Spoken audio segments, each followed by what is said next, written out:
For centuries, the story of ancient civilization has centered on conflict. We remember the brutality of Assyria, the crushing might of Rome, and the relentless sieges of Babylon. History always tells us that power is forged in the iron of conquest and maintained by fear. But what if the greatest empire the ancient world ever saw chose a radically different path? What if its foundation wasn't built on the bones of the conquered, but on the simple, powerful idea of respect? You've definitely heard the name Persia. You've probably seen them in films, often wrongly portrayed as the nameless, tyrannical enemy against the noble freedom of Greece. That depiction is a historical injustice, because long before the philosophers of Athens even discussed democracy, and over 2,000 years before the concept of human rights was formally recognized, one king and one empire established the world's first superpower of tolerance. This is the incredible story of the Achaemenid Empire, founded by Cyrus the Great. This empire made cultural diversity and religious freedom a top priority, and its written Declaration of Rights laid the moral and administrative groundwork for much of the civilized world that followed. We're diving deep into the ancient world to tackle a critical question. How did Persia's unwavering commitment to tolerance and superb governance allow it to control a territory larger than any empire before it, stretching from the edge of Europe to the deserts of India? And why couldn't this revolutionary philosophy ultimately save them? To grasp the promise of tolerance, we first have to meet the man who dared to wield it. The year is 559 BC. The stage isn't a grand imperial city, but a dusty, peripheral kingdom called Anshan, located on the southwestern edge of the Iranian plateau. The major power in the region was the Median Empire, an Indo-Iranian kingdom ruling from its capital, Ecbatana. Here, a young man of royal Achaemenid lineage, Cyrus II, took the throne of Anshan. He inherited a vassal state seemingly destined to remain under the thumb of his grandfather, King Astyages of Media. But Cyrus wasn't meant for vassalage. He possessed a rare blend of military brilliance, shrewd diplomacy, and a deep, almost spiritual understanding of power. Unlike the brutal rulers before him, Cyrus realized that conquest by terror was temporary, but conquest by consent could be permanent. His path to empire started not with foreign foes, but with a revolt against his own kin. Around 550 BC, Cyrus openly rebelled against Astyages. The Median king, confident, sent his general Harpagus to crush the uprising. But Harpagus, holding a personal grudge against Astyages, defected. The Median army, already demoralized and respecting Cyrus, joined the revolt. The capital, Ecbatana, fell. The Median Empire dissolved. Crucially, Cyrus didn't destroy the capital or enslave the Median people. Instead, he simply deposed Astyages and declared himself the ruler of a unified Persian and Median state. The Medes were treated as equal partners, holding key positions in the new government and military. This was Act 1 of the Persian model: assimilation over annihilation. This swift, relatively bloodless takeover shocked the ancient world and immediately set Cyrus apart. It announced the arrival of a new kind of conqueror, one who sought loyalty through inclusion, not coercion. The next challenger was Croesus, king of Lydia. Croesus was legendary for his wealth, giving rise to the phrase, "as rich as Croesus." Mistaking Cyrus's peaceful consolidation for weakness, Croesus attacked Persian territory. Cyrus met him in battle, outmaneuvering the Lydian forces. When Croesus retreated to his capital, Sardis, believing the campaign was over for the winter, Cyrus pursued him relentlessly. Sardis fell in 547 BC. Again, the pattern held. Croesus was captured but spared, not executed. The Lydians were brought into the fold and respected.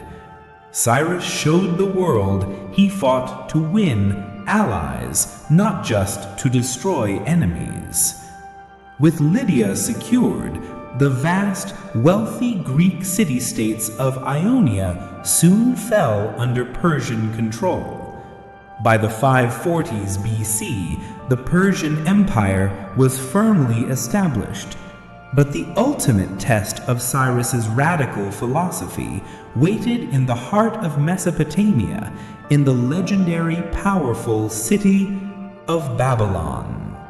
In 539 BC, the last great Mesopotamian power, the Neo-Babylonian Empire, stood as the final obstacle to Cyrus's vision of a universal empire. Babylon itself was a fortress, protected by massive double walls, the mighty Euphrates River, and decades of imperial confidence. Under King Nabonidus, Babylon seemed impregnable.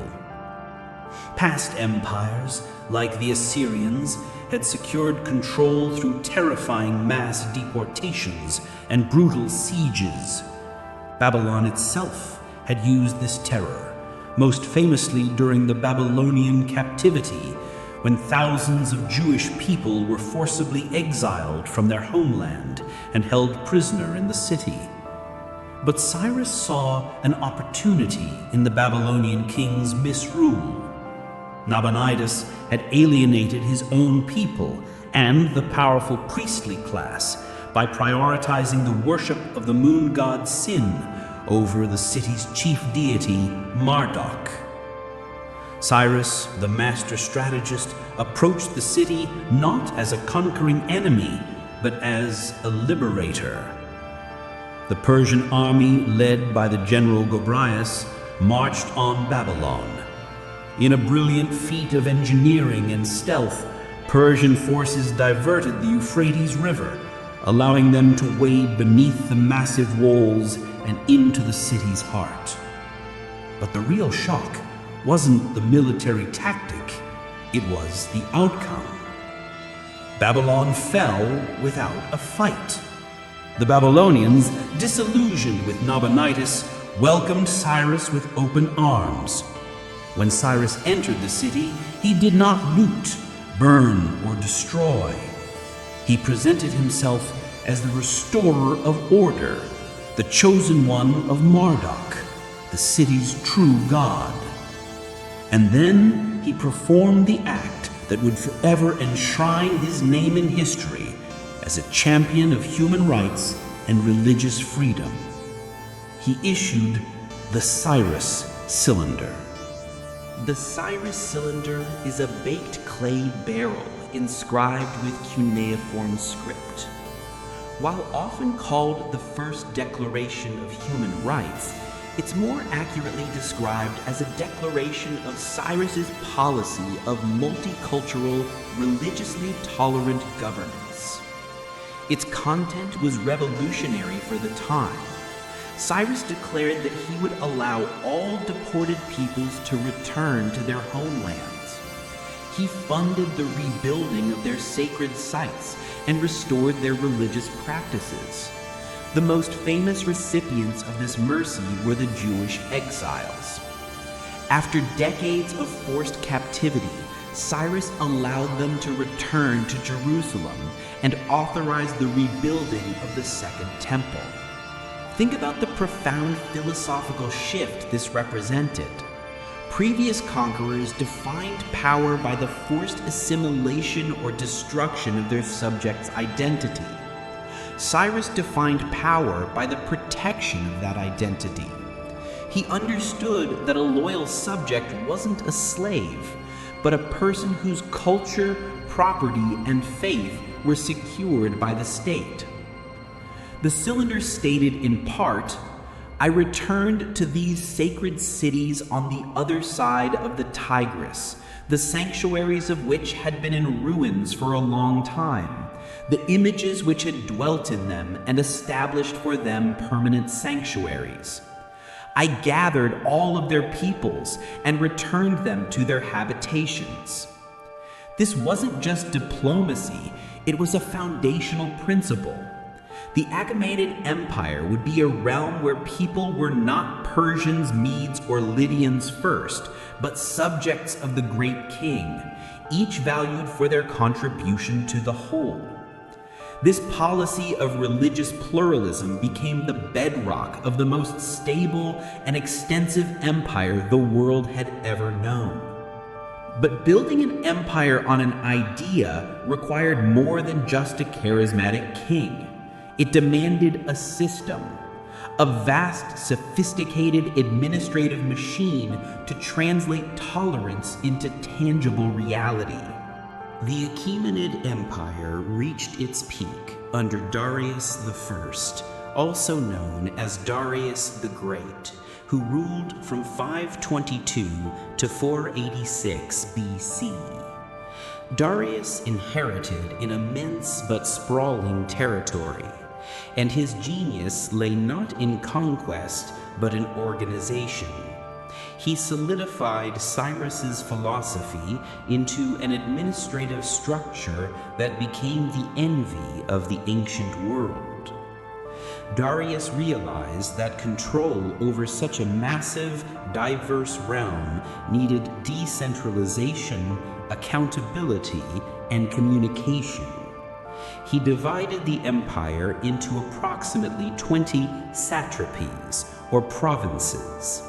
Each satrapy was governed by a satrap, a governor, usually a Persian noble, responsible for local administration and tax collection. This system was designed to respect local customs and laws, ensuring cultural continuity for the conquered peoples. To prevent the satraps from becoming too powerful, Darius implemented a sophisticated system of checks and balances. The satrap handled civil administration. A separate military commander managed the armed forces. The king's secretary oversaw official records, and, most famously, the eyes and ears of the king. These were royal inspectors who traveled throughout the empire unannounced, auditing the satraps and ensuring loyalty to the central government. This focus on accountability was groundbreaking. To fund this massive bureaucracy, Darius reformed the tax system, replacing arbitrary local tributes with a fixed equitable levy based on the wealth and resources of each satrapy. He also introduced a uniform gold and silver currency, the Daric and the Siglos, simplifying trade and commerce across the vast territory. But perhaps the most powerful symbol of Achaemenid organization was its infrastructure, specifically the Royal Road. Stretching over 1,600 miles from Sardis in Lydia to Susa, the Royal Road was an engineering marvel. It was the ancient world's information superhighway, complete with relay stations staffed by messengers on horseback. Under normal conditions, a traveler might take 3 months to traverse the road.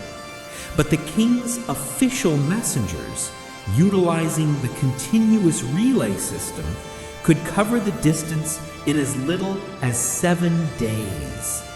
This incredible speed ensured that imperial edicts, military intelligence, and reports from the eyes and ears could reach the central government almost instantaneously, making the empire cohesive and responsive. This organizational brilliance was guarded by a military force that was as fearsome as it was disciplined: the Immortals. The Immortals were not just a fighting force, they were the standing army of the Achaemenid Empire, the elite bodyguard of the great king, and the professional backbone of the Persian military. Their name, famously given by the Greek historian Herodotus, stemmed from the fact that their number was always exactly 10,000. If a man was killed or fell ill, he was immediately replaced, ensuring the corps was perpetually at full strength, truly immortal. This was a force defined by discipline, professionalism, and uniform excellence. They weren't a conscripted peasant army, they were carefully selected and rigorously trained soldiers. They were recognizable by their distinct attire: colorful, richly woven robes, glittering gold ornaments, and their signature weapons: a spear with a pomegranate-shaped counterweight at the butt end, and a short sword or dagger. They fought with a unique synergy of heavy infantry and archers, providing both close-quarters defense and long-range suppression. The Immortals were a visible embodiment of the Empire's might. Their presence not only secured the king, but projected an image of invincible, endless resources and unwavering commitment to order. They were the sword that defended the shield of tolerance Cyrus and Darius had forged. Without this professional, permanent force, the satraps couldn't be kept in check, the royal road couldn't be protected, and the vast, diverse empire would have quickly fractured. In the Achaemenid system, might served administration, and administration served philosophy.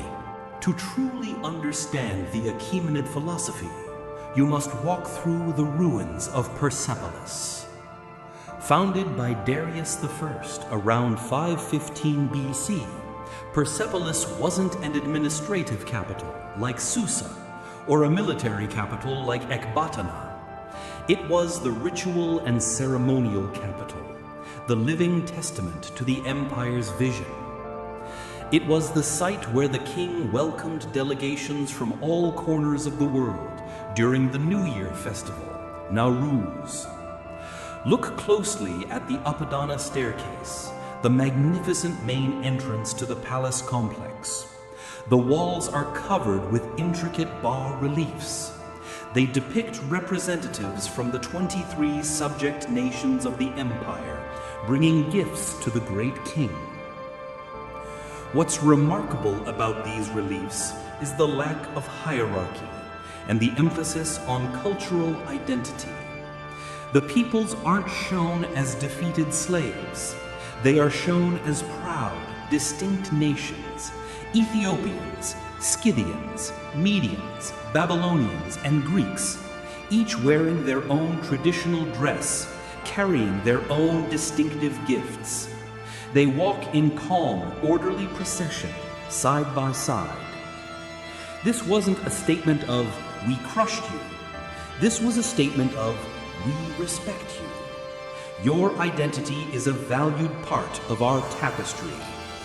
Persepolis was a stone declaration of multiculturalism. This spirit of tolerance was heavily influenced by the empire's state religion, Zoroastrianism. Founded by the prophet Zoroaster sometime between the 10th and 6th centuries BC, Zoroastrianism was arguably the world's first monotheistic or dualistic faith, emphasizing a cosmic struggle between the supreme wise god Ahura Mazda, good, and his opposing force Angramaniu, evil. The core tenet of the faith was captured in the simple, powerful maxim, good thoughts, good words, good deeds. This ethical foundation permeated the Achaemenid rule. Kings were seen as chosen by Ahura Mazda to maintain Asha, truth, order, and cosmic righteousness on earth. The policy of tolerance, justice, and respecting covenants was not merely a political tactic. It was a religious and moral duty. This philosophical approach created stability. The various peoples, free to worship their gods and live by their customs, were less inclined to revolt. They saw the Persian king as a protector, not an oppressor. It was a rare historical example of a dominant power using its strength not to crush difference, but to safeguard it. But even the most perfect system, built on the noblest ideals, is ultimately vulnerable to human failings, arrogance, greed, and military hubris. The philosophical purity of Cyrus's rule began to erode with the next generation of kings, primarily with Xerxes I, the son of Darius the Great. Xerxes inherited an empire that was too powerful, too wealthy, and perhaps too confident. The key turning point was the Greco-Persian Wars. While Darius I had initially invaded Greece and was famously defeated at the Battle of Marathon in 490 BC, it was Xerxes who committed the full, immense resources of the Achaemenid Empire to a catastrophic campaign of revenge and conquest. In 480 BC, Xerxes mobilized a massive, unprecedented force. An army so huge it was said to have drunk rivers dry.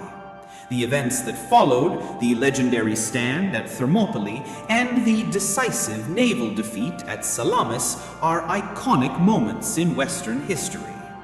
The repeated, costly failures in Greece were more than just military setbacks. They were a philosophical betrayal of the Achaemenid ideal.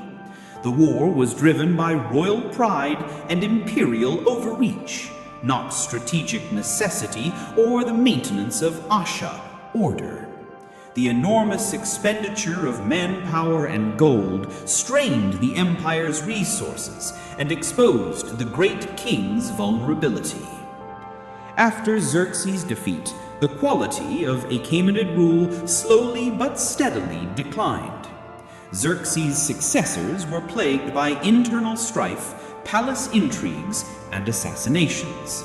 The core principle of accountability, the eyes and ears, began to fail. Satraps, seeing weakness at the center, grew increasingly autonomous and corrupt. The system of taxation, once equitable, became a source of oppression, as local governors skimmed funds and extorted the populace. The cultural and religious tolerance didn't entirely disappear, but the focus shifted from enlightened governance to maintaining luxury. The empire grew fat, slow, and reactive. The immortals remained, but the fire of Cyrus's vision, the moral imperative that drove the conquest of kindness, was fading. The immense wealth of Persepolis became a magnet for intrigue, and the vast distances once overcome by the royal road became a liability when the central government lacked the will and efficiency to respond to threats. By the middle of the 4th century BC, the stage was set for the final dramatic act, one that would be delivered by a young king from the tiny northern kingdom of Macedon, Alexander the Great. By 334 BC, when Alexander crossed the Hellespont, the Achaemenid Empire was ripe for the taking. King Darius III wasn't incompetent, but he was facing a foe of unparalleled military genius. and he commanded an empire that had been hollowed out by centuries of complacency. In a series of decisive battles, Chronicles, Issus, and Gaugamela, Alexander systematically dismantled the vast Persian army. The final defeat at Gaugamela in 331 BC effectively ended the Achaemenid rule. Alexander marched into the Persian capitals, Susa, Ecbatana, and finally the ceremonial heart, Persepolis. The moment Alexander arrived at Persepolis is one of history's great tragedies. Whether it was an act of calculated revenge for Xerxes' burning of Athens over 150 years earlier, a drunken fit of rage, or a necessary political statement, Alexander ordered the city burned to the ground. The Great Hall of 100 columns, the reliefs of tolerance, the treasury, all consumed by fire. The physical symbol of the Achaemenid ideal was destroyed. In 330 BC, Darius III was killed by his own satrap, Bessus. Alexander, recognizing that he had not just conquered a king, but had inherited an entire civilization, gave Darius a full royal funeral and executed Bessus for the crime. Alexander even made a pilgrimage to the resting place of the empire's founder, the tomb of Cyrus the Great in Pasargadae. He found the tomb desecrated and ordered it immediately restored, recognizing the profound symbolic power of the original benevolent conqueror. The gesture was meaningful. Alexander claimed the title of King of Asia and integrated Persian culture and administration into his new Hellenistic empire. He adopted Persian dress, customs, and the satrap system, even encouraging his men to marry Persian noblewomen. In a strange final twist, Alexander became the heir to the very tolerance he had militarily overthrown. But despite this continuation, the Achaemenid Empire, the world's first superpower of human rights, was gone. The legacy of Cyrus and the Achaemenids is immense, often underestimated, and still directly relevant to the modern world. Religious freedom. The Cyrus Cylinder is studied by modern historians and international law experts as a precedent-setting document for religious pluralism and minority rights. Governance. The sophisticated system of satrapies, checks and balances, and the royal road served as a blueprint for subsequent empires, including the Romans and even later the British and Spanish in their colonial administrations. Cultural impact. The story of the return of the Jewish exiles is a core text in the Old Testament, shaping the narrative of one of the world's major religions. But the most powerful connection is philosophical. The principle enshrined on the Cyrus Cylinder that a ruler has a duty to respect the culture, property, and faith of all peoples is a direct ancestor of the liberal tradition. When the founding fathers of the United States debated fundamental rights, they drew on classical and biblical examples of just governance. The very concept of unalienable rights, of protection against arbitrary state power, echoes the revolutionary moral commitment first articulated by Cyrus the Great 2.5 millennia ago. The Achaemenid Empire offers a vital lesson. The seeds of democracy, tolerance, and justice were sown not only in Athens, but also in Pasargadae. The Achaemenid Empire proved that an empire could be vast, stable, and incredibly powerful without relying solely on fear and destruction. It demonstrated that by acknowledging the dignity of its diverse peoples, a state could draw strength from their loyalty and talent. Ultimately, the Persian Empire didn't fall because its ideals were weak, but because its successors failed to live up to them. When the principles of good thoughts, good words, and good deeds were replaced by avarice and arrogance, the meticulous structure built by Cyrus and Darius became an empty shell, ready to collapse at the first great military challenge. The Achaemenid experience remains one of the most powerful lessons in history. The true strength of a superpower lies not just in its walls or its soldiers, but in the moral integrity of its leadership. If this deep dive into the Achaemenid philosophy changed the way you see ancient history, let us know. Did the Persian model truly create the most humane ancient empire, or was it simply the most effective? Drop your thoughts in the comments below. And don't forget to hit the like button if you want to see more videos that challenge the conventional historical narrative. Subscribe and turn on notifications so you don't miss our next chapter on the lost history of the world.